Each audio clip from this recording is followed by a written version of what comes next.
Good afternoon, everyone, respected HODs and all the faculty members. Today we have gathered here for the awareness program on pharmacovigilance, and it's a great pleasure on my part to have been given this opportunity to present this awareness program before you. And special thanks to my HOD sir and Dr. U.K. Ocha sir, who were very keen and interested for this awareness program on pharmacovigilance. Coming straight away to the topic, as we all know that there are 4 principles of the healthcare ethics. First, non-maleficence, that is do no harm. Second, justice, treat and provide care fairly to all patients. Beneficence, that is all choices are made for the intention of doing good to the patient. And fourth, autonomy, that is respect a person's freedom to choose what is right for them.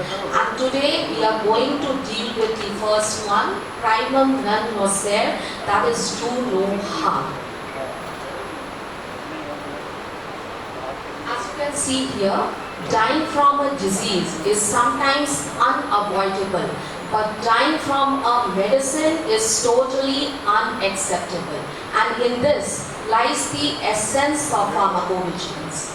To undergo treatment, you have to be very healthy, because apart from your disease and sickness, you have to withstand the effect of drugs. This was rightly said by Molière. As you know, everything in this world has a history behind this, and so does pharmacovigilance. And we have a lot of lessons to learn from history. So the history of pharmacovigilance dates as back to the Mesopotamian civilization. We are well aware of the Mesopotamian civilization for its very famous hanging gardens of Babylon. As was rightly said by King Hammurabi, if a physician makes a large incision with an open knife and kill him, or opens a tumor with an operating knife and cut out the eye, his hand shall be cut off. And very aptly stated by Oliver Wendell Holmes, if whole materia medica as it is used now would be sunk to the bottom of the sea, it would be all for the better of the mankind, but of course the fishes will die. This is very interesting, the age of advertisement, how the drugs were advertised. In the cough syrup, heroin was present, radium was present in toothpaste, then the vitamin pills, ferrous oxide was present to turn the pale people pink. And this is very interesting, Coca-Cola. Coca-Cola was marketed as an ideal brain tonic, and it was supposed to be very effective in anxiety. It used to have very relaxing effect. But you know why? Because till 1903 it contained 9 milligram of cocaine. This was their marketing strategy to make people addicted to cocaine so that the sale of Coca-Cola increased many-fold. Now, the Vaccine Act of 1813, you all know that by 1813, the vaccine of smallpox has come to market. But you know what happened? The manufacturers started making fraudulent vaccines, duplicate vaccines. The vaccines were extremely harmful for people, and this misfortune of the vaccine led to the formation of US FDA in 1906. And also the Biologics Control Act of 1902 after the JIMS vaccine misfortune. Coming to another tragedy or say disaster which took place in 1941, there were 300 deaths that was from the use of sulfathiazole tablets tainted with phenobarbital.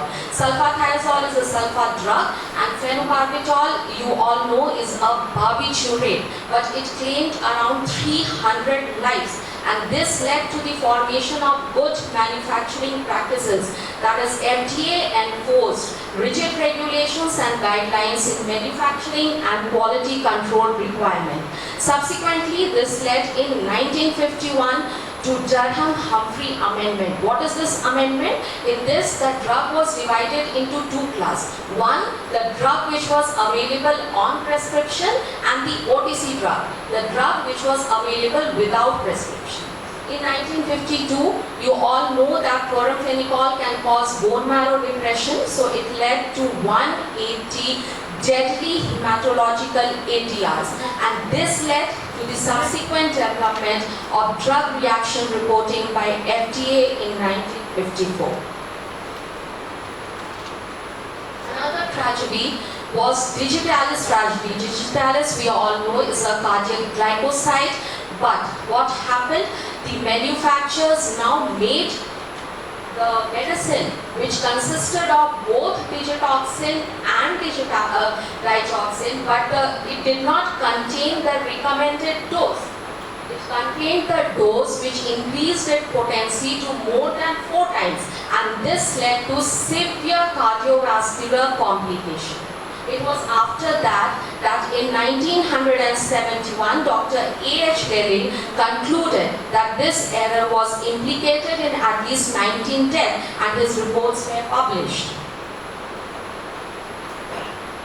Another tragedy due to drug, which really not only shook the medical world but also common people, was elixir tragedy of 1937.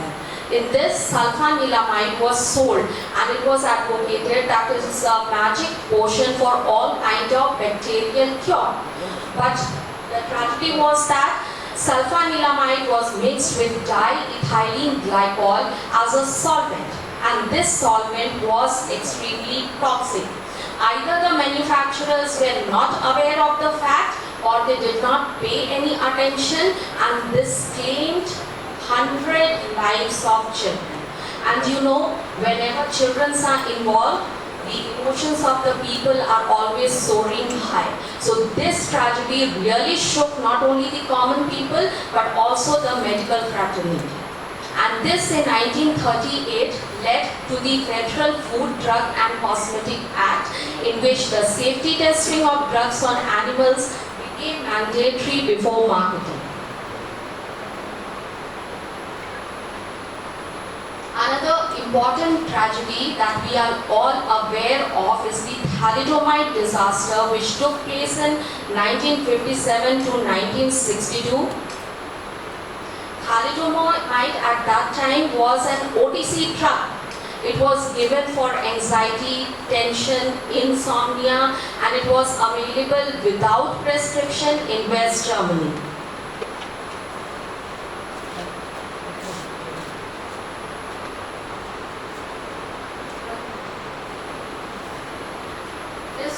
Was marketed as a safer alternative to barbiturate. The use of barbiturate was declining by 1960 because of its toxic effect. And thalidomide was supposed to be not only safer in elderly, but it was supposed to be very safe in small children. But just see what happened. This led to the birth of several children who were born without limbs. Thalidomide embryopathy, phobomelia, seal-like limbs, dysmelia, amelia, bone hypoplasty, congenital defects affecting ear, heart and internal organs. Plus there were several side effects like tumor lysis syndrome, blood clots and peripheral neuropathy. In late 50s and 60s, several children were born without limbs, around 10,000 to 20,000 children, and most of them died before the age of 2 years. So this was the end all and be all of everything, and this led to major hue and cry not only amongst the medical fraternity but also amongst the common people.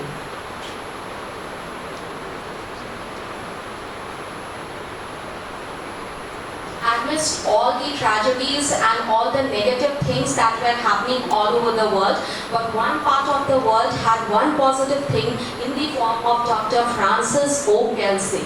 Dr. Frances O. Kelsey was a pharmacologist who was posted as medical officer in FDA, and what she did, She was aptly known as heroine of FDA because she kept thalidomide out of the US market. She rejected at least 4 times the entry of this drug into US market, and she saved US from the thalidomide disaster. You can see here she is being honored by John F. Kennedy, and there is a Kelsey Award in her name, which is given for exemplary services in FDA. But at that time, she was supposed to be very stubborn, very arrogant, but really respect to this lady.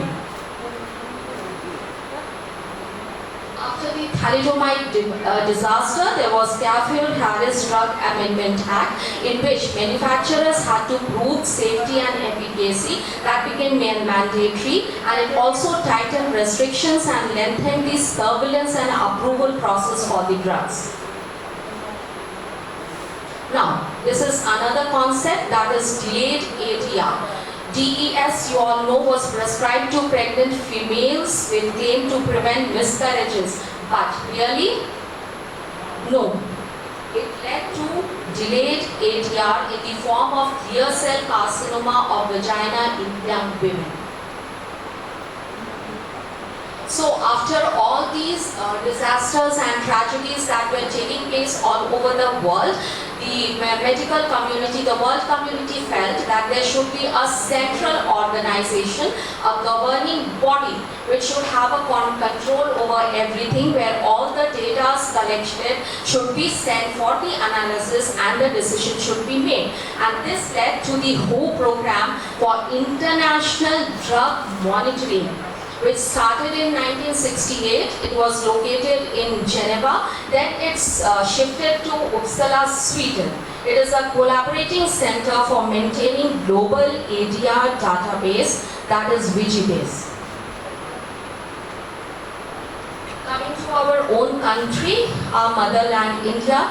In 1986, ADR monitoring system was proposed in India. In 1997, India became an active participant of UMC. In 2003, National Pharmacovigilance Protocol was inaugurated. In 2005, it was recognized by Ministry of Health and Family Welfare. In 2010, Pharmacovigilance Program initiated with AIIMS as the National Coordination Center. But since 2011, it has shifted to IPC Ghaziabad. Now this is the whole network with the center at CDSCO and National Pharmacovigilance Programming Coordination Center, which is present in IPC Ghaziabad, and all over India we have AMC Center, that is Adverse Drug Reaction Monitoring Center, and we are very fortunate enough to have an AMC Center in Dhanbad, SNMMC Dhanbad, and I am equally fortunate to be the coordinator of that AMC Center. Now, coming to the proper definition of pharmacovigilance, it is derived from 2 words. Pharmakon is a Greek word for drug and vigilare is Latin to watch.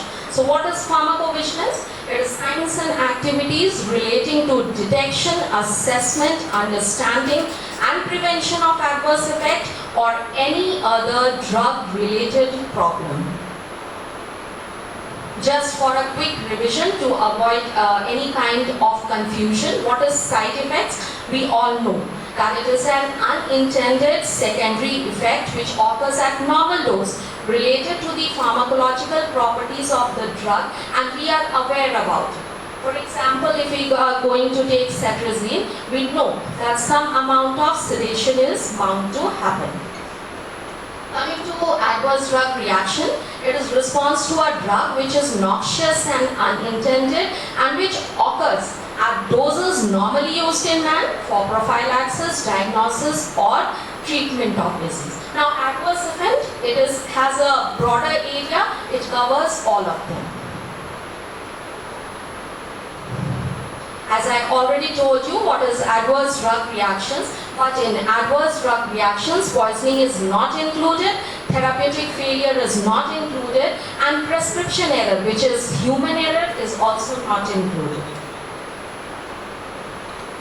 But the question is, why do we encounter so many ADRs? Maybe, perhaps we are treating medicine as magic, as was rightly said by Thomas Das, formerly when religion was weak, strong and science was weak. At that time, men mistook magic as medicine. Now science is strong and religion is weak, and men is mistaking medicine as magic. This is the classification: augmented, dose-dependent, allergic, idiosyncratic on continued use, delayed, teratogenicity or carcinogenicity, endoptose, withdrawal or rebound phenomena, and failure of therapy.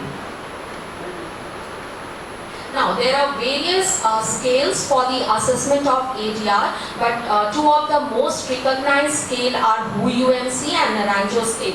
According to WHO-UMC, it shows the time relationship between drug use and the adverse event.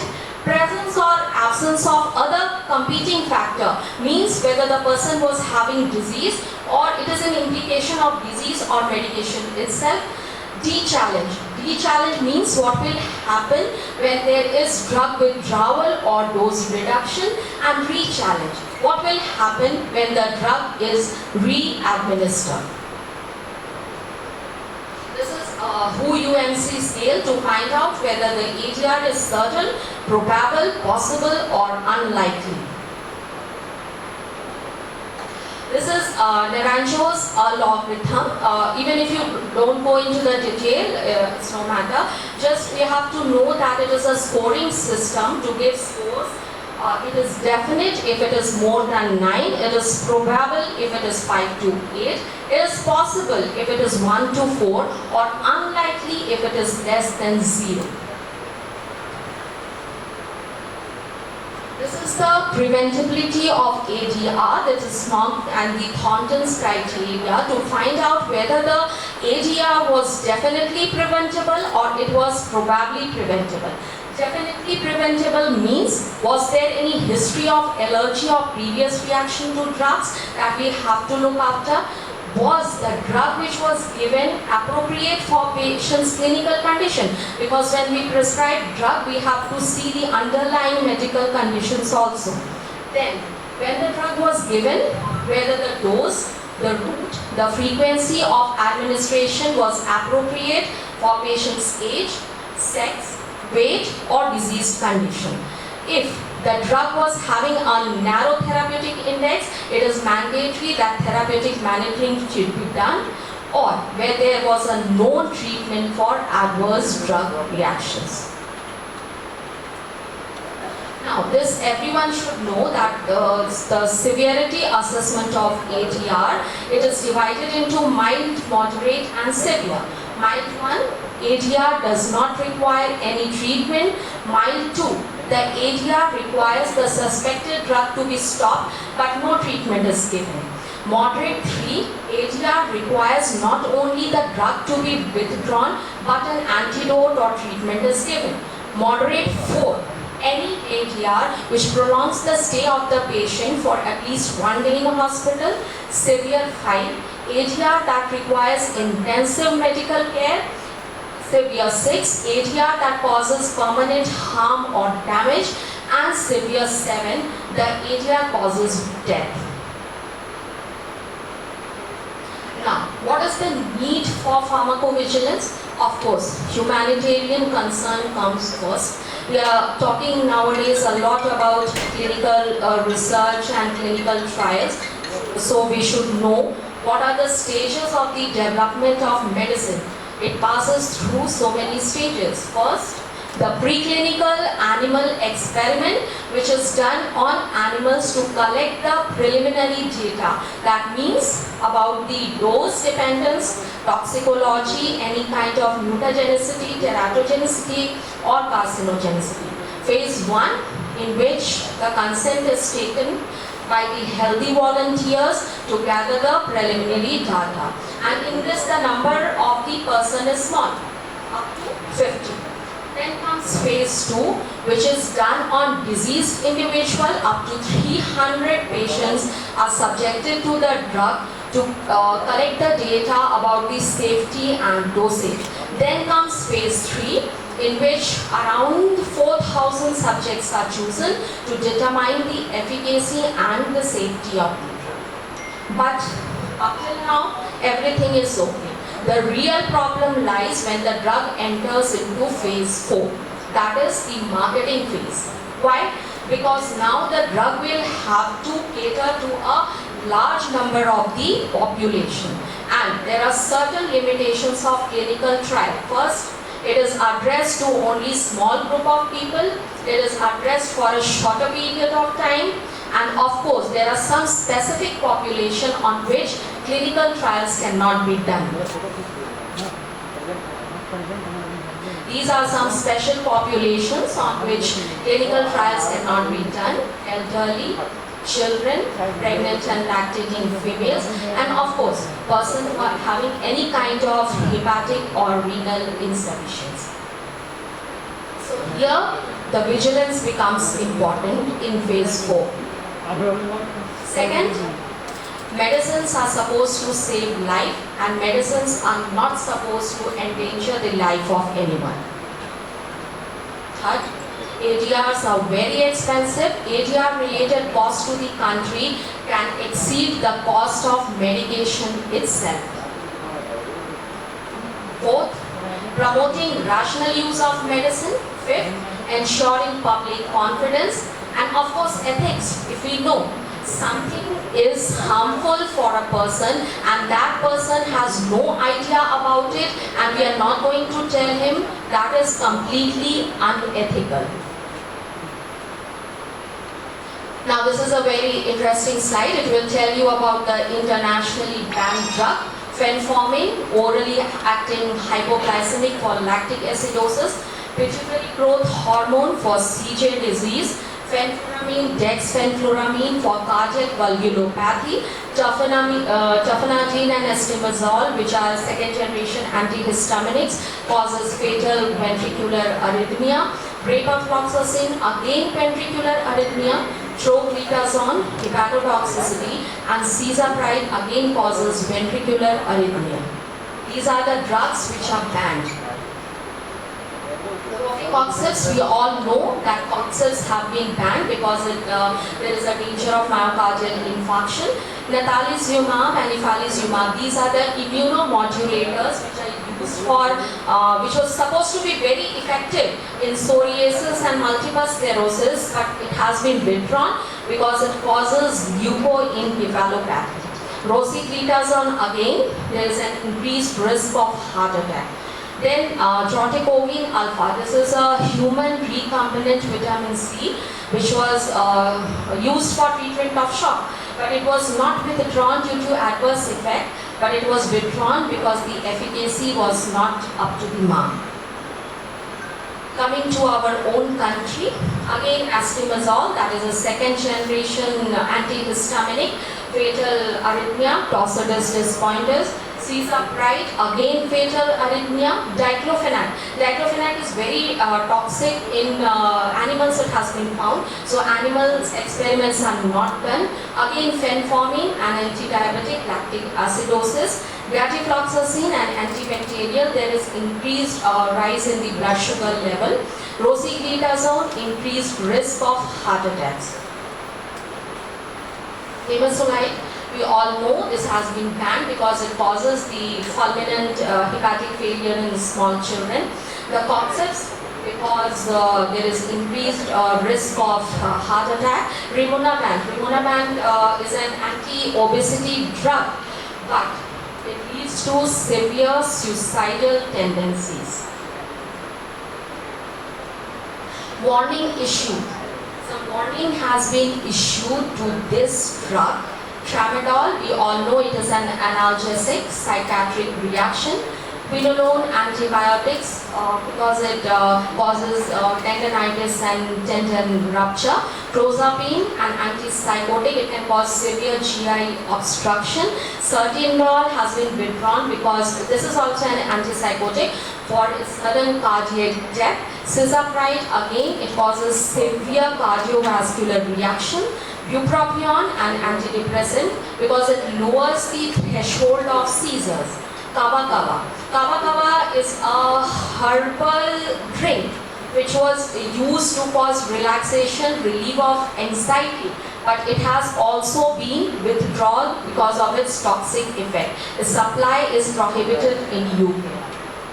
Aspirin, we all know what it does to small children, Ray's syndrome. Linezolid, again, it causes optic neuropathy.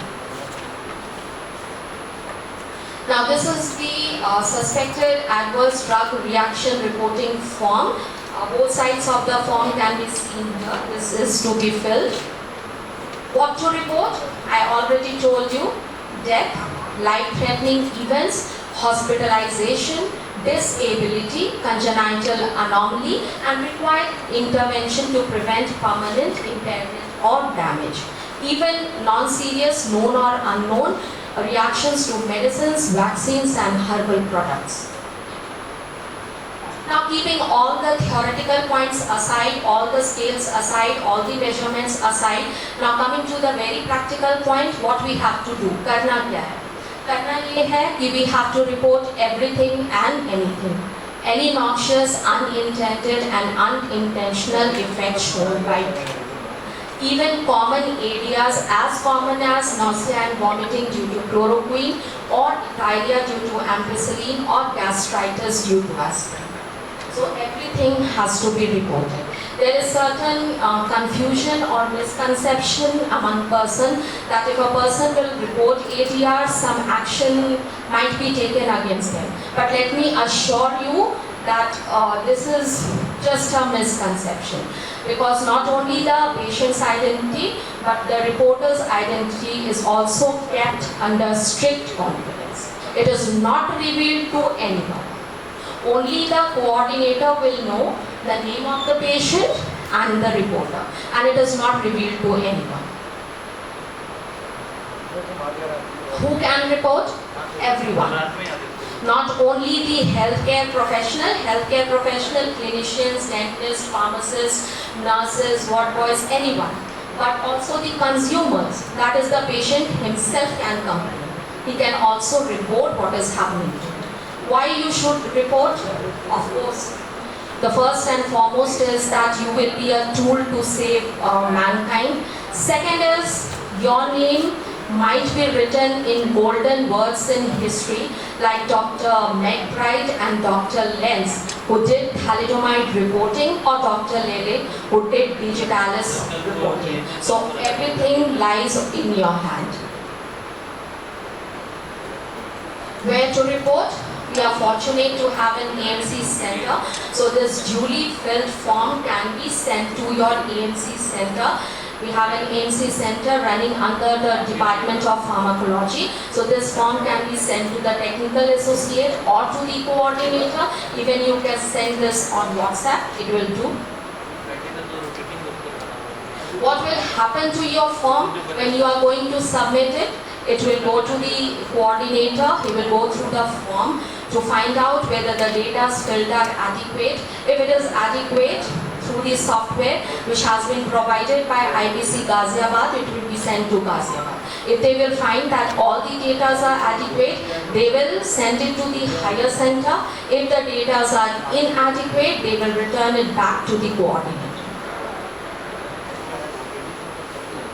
These are some of the mandatory fields which has to be filled. Patient's initials, age at the onset of reaction, reaction terms, date of onset of reaction, suspected medication or any other medication which is given alongside, and reporter's information. Once again, the patient's information and reporter's information is confidential. What is the scope of pharmacovigilance? It covers modern drugs, herbal, traditional and complementary medicines, blood products, since we have a blood bank here, hemovigilance and biovigilance, biologicals, medical devices, that is meterovigilance, vaccines, that is AEFI. In fact, there were 2 adverse reactions which was reported by Covaxin. and I have sent all those adverse reactions reporting to IPC Ghaziabad. I won't be able to tell you the name of patient and the reporter, but this has been sent to the highest center. The environmental risk factors, that is eco-vigilance. Many relevant fields: substandard medicines, medications error, lack of efficacy report, off-label use of drug, acute and chronic poisoning, assessment of drug-related mortality, and drug abuse. Now, everyone should want to know what was the fate of thalidomide. Was the drug withdrawn or it was thrown away after the thalidomide disaster? No. Since 1965, it is used in Brazil for ENL. ENL, we all know what it is, but 100 cases of phocomania again were reported between 2005 to 2010 in Brazil. So in 2010, WHO stated that there is no use of thalidomide if it is causing such an adverse effect in ENL, because we have a much more safer drug, clofazimine. And obviously, if two drugs are available for a single cause, the drug which is more efficacious, more potent, less adverse effect and cost effective should be chosen. Then what happened to thalidomide? Since 2006, FDA has granted accelerated approval of use of thalidomide plus dexamethasone for treatment of early diagnosis of multiple myeloma, and this is working wonders in multiple myeloma. So this proves that man is much more important than machine, and how he uses the machine or instrument is where lies the difference. Now this is very interesting. Most of us are not aware of this fact, and we are either taking it personally or prescribing. This is extended release metformin, losartan and ranitidine had been recalled by FDA. Why? Because it contains NDMA and MDMA, nitrosamine compounds, which is carcinogenic to liver. It was difficult to include every company, but almost of all the companies, these drugs have been recalled. What is recall? It is withdrawn from the market, and warning has been issued to the manufacturer to control the impurities. If they will be able to correct the impurities, the recall will be terminated. Otherwise, till date, all these drugs are extremely dangerous. Extended release metformin, ranitidine and losartan. After the CME, I really hope, although many things are happening in the world of drug, let's hope for the best and be prepared for the worst. But still, ending this CME on a good note, I sincerely now think all the confusions and the doubts regarding pharmacovigilance and the ADR reporting is clear, and there will be more reports to this AMC center. Always be vigilant, pharmacovigilance. Thank you so much everyone for your patient hearing. Thank you.